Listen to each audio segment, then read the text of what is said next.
So the next passport wallet we got is again from Defway, and this is what you call a family passport wallet. Yeah, for multiple passports. Multiple passports, but also if you want to put lots of stuff in.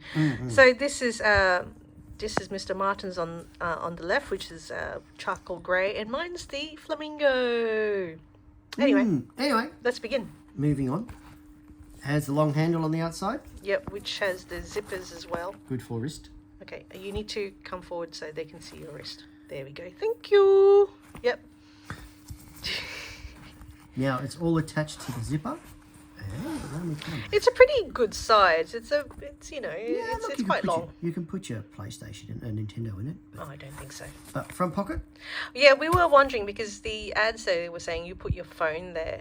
Now I wouldn't, but that's just me personally. I would put my boarding pass there actually on the front. Yeah, so when you could come or the up. customs declaration cards, Just really, something so you it's want to grab easier. something easy. Yeah, Now inside yeah. This is interesting. Yep. we have a slot here for 4 passports. This side looks interesting. Do you want to put your passport in? Slide your passport in so they can see how. Yep. One passport. On And top. Yep. There we go. now we have on this side key holder. Yeah, I'd replace those key holders. I mean, they don't look robust to me.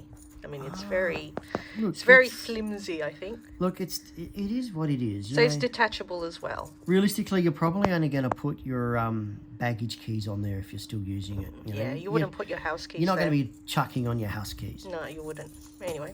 Now, underneath here, we have one large pocket which comes from about here down. So that's probably where the boarding I'd pass say that goes would as be well. where it'd be more you put your boarding passes. Now, we've got a couple of smaller pockets down here. So that's again your frequent flyer cards or business cards or bank cards, etc. And you've got a zipper there, so maybe that's where you put your coins. For coins. Yeah, Yep. down the back, somewhere for cash, Yep. So notes. notes, etc. And that's about it on that side. There's no. Is there a room for pen? Is that a room for pen? That white thing. Actually, there is. Oh, they didn't give us a free pen with that one. Now, the interesting thing is, though, ideally that would be longer. That would be further down because if you've got a pen that hasn't got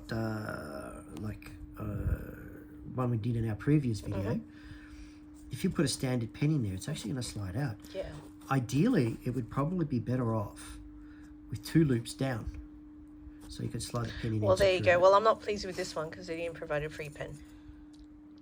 Okay. Now, Don't worry, we didn't get free transport on the aeroplane okay. either. Do you want to reattach the key to the key holder? Key holder goes in. Okay. Look, for what it is, look, if you've got a family of 4, 5, 6, I think only 4. It's only got 4 pockets, so maximum of 4. maximum of 4 passports. Unless you bulk it up really, but that's that's what you call a group. Look, for me, the only thing I would change would be either find a pen that would fit it or move it down, but that's here nor there. As was mentioned too, maybe find a more robust version of this. Yeah, I'd replace that. I mean, the attachment's nice, but I'd replace the keyring. Shall we have a look at the difference between this and the flamingo? So if you close that one, see what the back is. So that's pretty standard. Okay.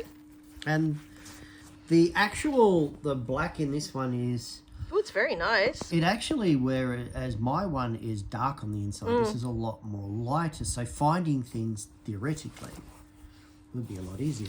Yeah. Well, look. Even the pen holder elastic type of thing is in blue. That yours was in white. So there we go.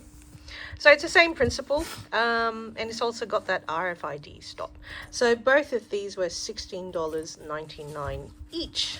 So, but I do like my flamingo, so I can do more things with this wallet because I can put notes and coins, whereas the singular passport wallet I can't. So again, it'd be good to chuck in a briefcase, backpack, shoulder sling bag. Might be a little bit too big unless you've got big pockets on cargo. Yeah, planes. because if you're just holding your passport as you go through, through departures or arrivals, then this is pretty straightforward, and it's got the wristband, which is helpful too. So yeah, theoretically, you shouldn't either have it grabbed off you or forget where you put it. So, out of 10, what do we think? Look, it's a good design. I like it. It's simple. Do you want to close it so they can see the flamingo design? See? Oh, look at the flamingos. So if you're bored while waiting at customs, you can count how many flamingos there are. Out of 10? That last joke, really bad. And- Look, it's until you trial it. We've only just received them, and look, next time we jump on a jet plane and go cruising somewhere, we'll have a better understanding. But just looking at it, for multiple people, yeah, it looks like it's good. Yeah, I give it 7 out of 10 because there's no pen that, you know, that the singular passport wallet had, you know. Do you know what I would do? What? I would take the pen out of the single passport wallet. I'd put it in this one, and then you got a free pen. I'd get a better pen. All right, so this is the Deafway multi-passport wallet. Wallet. Yeah. Okay.